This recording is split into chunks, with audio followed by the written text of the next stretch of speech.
Sky கேஸில் மர்மமான கொலைகள். எபிசோடில் -4 சாம்பலுக்கு அடியில் புதைக்கப்பட்ட ரகசியங்கள் வெளிப்பட்டதா? அநேகனும் லித்யாவும் சிதைந்து வரும் அஸ்திவாரத்தின் விளிம்பில் நின்றபோது ஸ்கை கோட்டையின் இடிபாடுகள் வழியாக காற்று அலறியது. ஆவிகள் நிலையத்தில் அவர்களை அணுகி உண்மையை வெளிக்கொணர வலியுறுத்தி நாட்கள் கடந்துவிட்டன. அவர் கண்டுபிடிப்பதற்கு முன் எங்களை கண்டுபிடி. செட்ரிக் மோர்வேன். லித்யா முணுமுணுத்தாள். காற்றின் மேல் அவள் குரல் அரிதாகவே கேட்கிறது. முதல் போர்வீரன். அவர்தான் இதையெல்லாம் ஆரம்பித்தார். அநேகனின் தாடை இறுக்கமடைந்தது. முதல் சாபம் இன்னும் அப்படியே இருந்தால் அவருடைய சக்தி ஒருபோதும் அழிக்கப்படவில்லை என்று அர்த்தம். நாங்கள் இதை முடிவுக்கு கொண்டுவரவில்லை. நாங்கள் எங்களுக்கு மட்டுமே நேரத்தை வாங்கினோம். அவர்கள் ஆயுதங்களுடன் மட்டுமல்லாமல் நகர ஆவண காப்பகங்களிலிருந்து சேகரிக்கப்பட்ட அறிவுடன், பண்டைய நூல்கள், சடங்குகள் மற்றும் சின்னங்களுடன் ஆயுதம் ஏந்தியபடி ஸ்கை கோட்டைக்கு திரும்பியிருந்தனர். எல்லாம் ஒரே இடத்தை சுட்டிக்காட்டியது: சாம்பலுக்கு அடியில். மோர்வேன் ஆன்மாக்களை பிடிக்க கோட்டையை பயன்படுத்தினார் என்று ரஸ்கோல்னி கூறினார் என்று கிழக்கு பகுதியின் இடிந்து விழுந்த எச்சங்களை நோக்கி எச்சரிக்கையுடன் அடியெடுத்து வைத்தபோது லித்யா கூறினார். ஆனால் உண்மையான சக்தி மூலமானது ஒருபோதும் தரையில் இருந்து மேலே இல்லையென்றால் என்ன செய்வது? அநேகன் கடுமையாக தலையசைத்தார். அது நமக்கு கீழே புதைக்கப்பட்டுள்ளது. அவர்கள் ஒரு காலத்தில் இருந்த பால்ரூம் இருந்த இடிந்து விழுந்த வளைவை அடைந்தனர். இப்போது உடைந்த கல் மற்றும் எரிந்த எச்சங்களால் இடிந்து விழுந்தது. லித்யா மண்டியிட்டு குப்பைகளை துலக்கி அழுக்கு மற்றும் சாம்பல் அடுக்குகளால் மூடப்பட்ட ஒரு மறைக்கப்பட்ட படிக்கட்டின் மங்கலான வெளிப்புறத்தை காட்டினார். இதோ, அவள் கிசுகிசுத்தாள். இதுதான். கல்லில் பொறிக்கப்பட்ட தேய்மான சின்னங்களை கண்டுபிடித்தபோது அநேகன் அவள் அருகில் குனிந்தான். அவன் கண்கள் குறுகின. இந்த அடையாளங்கள். அவை கோட்டையை விட பழமையானவை. லித்யாவின் மூச்சு முட்டியது. அப்படியானால் நாம் முன்பு இருந்ததை விட ஆழமாக செல்லப் போகிறோம். ஆழ்ந்த மூச்சோடு அவர்கள் இறங்கத் தொடங்கினர். மறக்கப்பட்ட ஆழங்கள். அவர்கள் செல்ல செல்ல காற்று கனமாக அதிகரித்தது. படிக்கட்டு முடிவில் லாததாகத் தோன்றியது. மூச்சு திணறல் நிறைந்த இருளில் சுழன்று கொண்டிருந்தது. சுவர்கள் செதுக்கல்களால் வரிசையாக இருந்தன. பண்டைய சடங்குகள், தியாகங்கள் மற்றும் பிணைப்பு மந்திரங்களின் சித்தரிப்புகள். லித்தியாவின் விளக்கு மின்னியது. இது எவ்வளவு தூரம் கீழே செல்கிறது? போதும், அநேகன் முணுமுணுத்தார். அவரது குரல் அடக்குமுறை அமைதியில் எதிரொலித்தது. ஒரு நித்தியம் போல் உணர்ந்த பிறகு அவர்கள் அடிப்பகுதியை அடைந்தனர். ஒரு பெரிய அறை அவர்களுக்கு முன்னால் நீண்டு இடிந்து விழும் கல்லறைகளின் வரிசைகளால் வரிசையாக இருந்தது. மையத்தில் ஒரு அப்சிடியனின் பலிபீடம் இருந்தது. அதன் மேற்பரப்பு ஒரு நோய்வாய்ப்பட்ட சிவப்பு ஒளியுடன் துடித்தது. அநேகனின் கை உள்ளுணர்வாக அவரது ஆயுதத்தை நோக்கிச் சென்றது. இங்கேதான் எல்லாம் தொடங்கியது. லித்தியாவின் கண்கள் பலிபீடத்தில் செதுக்கப்பட்ட சின்னத்தை ஒட்டின. பாம்புகளால் சூழப்பட்ட ஒரு கண் போன்ற வடிவிலான ஒரு சிக்கலான சின்னம். மோர்வேனின் கண். அவள் கிசுகிசுத்தாள். அவரது சக்தியின் ஆதாரம். அவர்கள் நெருங்கி வந்தபோது அவர்களுக்கு கீழே உள்ள தரை நடுங்கியது. காற்று ஒரு அடக்குமுறை சக்தியால் தடிமனாயிற்று. ஒரு குரல், தாழ்வான மற்றும் பழமையானது, அறையை நிரப்பியது. நீ வந்திருக்க கூடாது. அநேகன் ஆயுதம் ஏந்தியபடி சுற்றிச் சுழன்றான். ஆனால் அறை காலியாக இருந்தது. ஆனாலும் குரல் எல்லா திசைகளிலிருந்தும் எதிரொலித்தது. செட்ரிக்கின் வேலை ஒருபோதும் செய்யப்படவில்லை. நீ மேற்பரப்பை மட்டும் சொரிந்தாய். அறையை ஸ்கேன் செய்தபோது லித்தியாவின் கண்கள் சுருங்கின. அது அவன்தான். செட்ரிக் மோர்வேன். பலிபீடத்தின் அருகே ஒரு நிழல் உருவாகத் தொடங்கியது. இருள் மற்றும் சக்தியின் சுழலும் கூட்டம் அவர்களின் கண்களுக்கு முன்பாக வடிவம் பெற்றது. மெதுவாக அது பழங்கால ஆடைகளில் மூடப்பட்ட ஒரு மனிதனின் உருவமாக திடப்படுத்தப்பட்டது. அவரது வெற்று கண்கள் தீய கண்ணால் எரிகின்றன.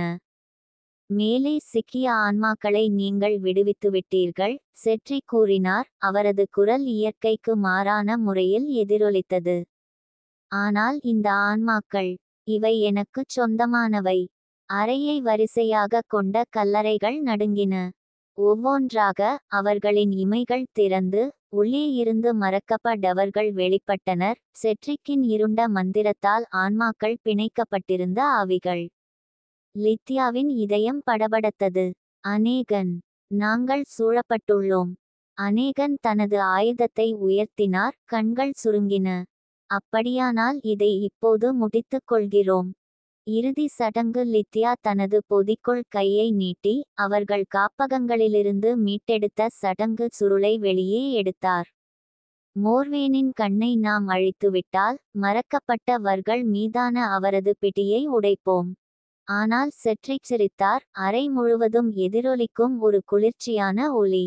ஒரு மரண சடங்கு நான் கட்டியதை அழிக்க முடியும் என்று நீங்கள் நினைக்கிறீர்களா? அநேகன் லித்யாவின் பார்வையைச் சந்தித்தார். எங்களுக்கு வேறு வழியில்லை. லித்யா மந்திரத்தை உச்சரிக்கத் தொடங்கினாள். வளர்ந்து வரும் குழப்பத்தை மீறி அவள் குரல் நிலையாக இருந்தது. மறக்கப்பட்டவர்கள் நெருங்கும்போது அநேகன் தனது ஆயுதம் தயாராக இருந்தபடி காவலில் நின்றான். சடங்கு நடைமுறைக்கு வரும்போது செட்ரிக்கின் வடிவம் மின்னியது. மேலும் நிலையற்றதாக மாறியது. வேண்டாம் என்று அவர் கர்ஜித்தார். அவரது குரல் தரையை அசைத்தது. மோர்வேனின் கண் பலமாக துடித்தது. அதன் மேற்பரப்பில் விரிசல்கள் ஏற்பட்டன. தொடர்ந்து செல்லுங்கள். ஆவிகள் அவர்களை நோக்கி பாய்ந்தபோது அநேகன் கத்தினான். லித்தியாவின் குரல் சத்தமாக வளர்ந்தது. மந்திரம் அதன் உச்சத்தை எட்டியது. மோர்வேனின் கண் ஒரு காதை கெடுக்கும் சக்தி துடிப்பை வெளியிட்டது. 1000 துண்டுகளாக உடைந்து போன பிறகு இறுதியாக ஒரு வெடிப்பு. அறை ஒரு கண்மூடித்தனமான ஒளியால் மூழ்கியது. மறக்கப்பட்டவர்கள் விடுதலையானார்கள். செட்ரிக்கின் உருவம் சிதைந்தது. அவரது வலிமை இறுதியாக அழிக்கப்பட்டதால் அவரது வேதனையான அலறல் இடிபாடுகள் வழியாக எதிரொலித்தது. அடக்குமுறை இருள் நீங்கியது. கல்லறைகள் அமைதியாகிவிட்டன. பின்விளைவுகளை அவர் ஆய்வு செய்தபோது அநேகனின் மார்பு உயர்ந்தது. முடிந்துவிட்டதா? கண்ணின் சிதைந்த எச்சங்களுக்கு அருகில் லித்யா மண்டியிட்டாள். பளபளப்பு போய்விட்டது. இந்த முறை சாபம் உண்மையிலேயே உடைந்தது. அவள் மூச்சை வெளியேற்றினாள். அவள் உடல் நிம்மதியுடன் தொய்வடைந்தது. ஆமாம், அது முடிந்துவிட்டது. ஆனால் அவர்கள் அறையை விட்டு வெளியேற திரும்பியபோது லித்யாவின் முதுகுத்தண்டில் ஒரு குளிர் ஓட்டியது. ஒரு கணம் அவள் ஒரு கிசுகிசுப்பை கேட்டதாக சத்தியம் செய்தாள். இன்னும் இல்லை. ஆனால் அவள் திரும்பி பார்த்தபோது எதுவும் இல்லை. அநேகன் அவள் தோளில் ஒரு உறுதியளிக்கும் கையை வைத்தாள். வா, இங்கிருந்து வெளியேறுவோம். அவர்கள் உண்மையை வெளிப்படுத்தினர். சிக்கிய ஆன்மாக்களை விடுவித்தனர். சாபத்தின் மூலத்தை அழித்தார்கள். ஆனால் ஆழமாக பார்த்தால் அவர்கள் இருவரும் அறிந்திருந்தார்கள். சில ரகசியங்கள் புதைந்து கிடக்க மறுக்கின்றன. ஸ்கை கோட்டையின் நுழைவாயிலில் அநேகனும் லித்யாவும் கடைசியாக ஒரு முறை நின்றனர். இடிபாடுகள் அமைதியாக இருந்தன. காற்று இனி இருண்ட சக்தியால் அடர்த்தியாக இல்லை. ஆனால் ஏதோ இன்னும் தவறாக உணர்ந்தேன். நாங்கள் மோர்வேனின் கண்ணை அழித்தோம். லித்யா மெதுவாகச் சொன்னாள். பால்ரூமின் எரிந்த எச்சங்களை அவள் பார்வை வருடியது. ஆவிகள் விடுவிக்கப்பட்டன. சாபம் நீங்க வேண்டும். அநேகனின் கண்கள் சுருங்கியது. அப்படியானால் நாம் ஏன் முடிக்கவில்லை என்று எனக்குத் தோன்றுகிறது. இலைகளின் சலசலக்கும் தொலைதூர சத்தத்தால் சங்கடமான அமைதி உடைந்தது. காற்று அதனுடன் ஒரு மெல்லிய கிசுகிசுப்பை எடுத்துச் சென்றது. அவர்களால் புறக்கணிக்க முடியாத ஒரு குரல். அவர் திரும்புவதற்கு முன்பு எங்களை கண்டுபிடியுங்கள். லித்யாவின் இரத்தம் குளிர்ந்தது. அந்த குரல். அநேகன் சுற்றி பார்த்தார். அவரது புலன்கள் மிகுந்த விழிப்புடன் இருந்தன. இது மறக்கப்பட்டவர்கள். ஆனால் அவர்கள் விடுவிக்கப்பட்டனர். லித்யா கிசுகிசுத்தாள். அவள் புருவம் சுருங்கியது. அவர்கள் செல்வதை நாங்கள் பார்த்தோம். அவர்கள் அனைவரும் இல்லை. அநேகன் முணுமுணுத்தான். அவன் தாடை இறுக்கியது. ஒரு புதிய அச்சுறுத்தல். மோர்வேனின் கண் உடைந்த இடத்திற்கு அருகில் லித்யா மண்டியிட்டாள். தரை கருப்பாக எரிந்தது. ஆனால் சாம்பலுக்கு அடியில் ஏதோ லேசாக மின்னியது. அவள் அழுக்கை துலக்கி வெளிப்படுத்தினாள். ஒரு துண்டு. அவள் மூச்சு வாங்கியது. அநேகன். இதைப் பார். அவன் அவள் அருகில் குனிந்தான். அவன் கண்கள் துண்டிக்கப்பட்ட அப்சிடியன் துண்டை பார்த்து இன்னும் மங்கலான சிவப்பு ஒளியுடன் துடித்தன. நாங்கள் அதை அழித்துவிட்டோம் என்று நினைத்தேன். லித்யாவின் கை துண்டின் மேல் வட்டமிட்டது. நாங்கள் செய்தோம். ஆனால் இது உயிர் பிழைத்திருந்தால். அநேகன் வளர்ந்து வரும் பய உணர்வுடன் இடிபாடுகளை ஆராய்ந்து கொண்டே நின்றான். அப்படியானால் மோர்வேனின் சக்தி முற்றிலும் நீங்கவில்லை. லித்யாவின் விரல்கள் துண்டில் உரச, குளிர் சக்தியின் அலை அவள் கையை நோக்கி பாய்ந்தது. அவள் மனம் படங்களால் நிரம்பி வழிந்தது. இருண்ட தாழ்வாரங்கள், பழங்கால சின்னங்கள், அவள் அடையாளம் காண முடியாத முகம். ஒரு பெண், வெளிரிய தோல், வெற்று கண்கள். நீ பயப்பட வேண்டிய ஒரே நபர் அவன் அல்ல. லித்யா தன் கையை பின்னால் இழுத்து காற்றுக்காக மூச்சு வாங்கினாள். அநேகன் அவள் தோளை பிடித்தாள். என்ன நடந்தது? லித்யாவின் கண்கள் தொலைவில் இருந்தன. அவளுடைய குரல் ஒரு கிசுகிசுப்பு போல இல்லை. நான் பார்த்தேன். வேறொருவரை. ஒரு பெண். அவள். அவள் இதனுடன் தொடர்புடையவள். மறக்கப்பட்ட பெயர். அநேகனின் முகபாவனை இருட்டாகிவிட்டது. மோர்வேன் இங்கே சக்தியின் ஒரே ஆதாரமாக இல்லாவிட்டால். லித்யாவின் மனம் வேகமாக ஓடி, பார்வையின் துண்டுகளை ஒன்றாக இணைத்தது. நான் பார்த்த பெண். அவள் சிக்கிக்கொள்ளவில்லை. அவள் பார்த்து கொண்டிருந்தாள்.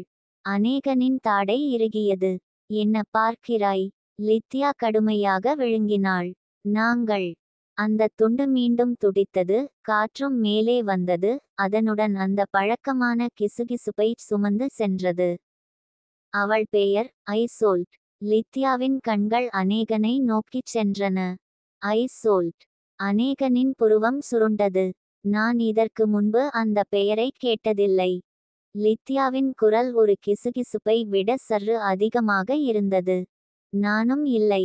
ஆனால் அவள் யாராக இருந்தாலும் அவள் இந்த இடத்துடன் பிணைக்கப்பட்டிருக்கிறாள். ஆழமாக தோண்டுதல். அவர்கள் மறுநாள் காப்பகத்திற்கு திரும்பினர். உண்மையை வெளிக்கொணர தீர்மானித்தனர்.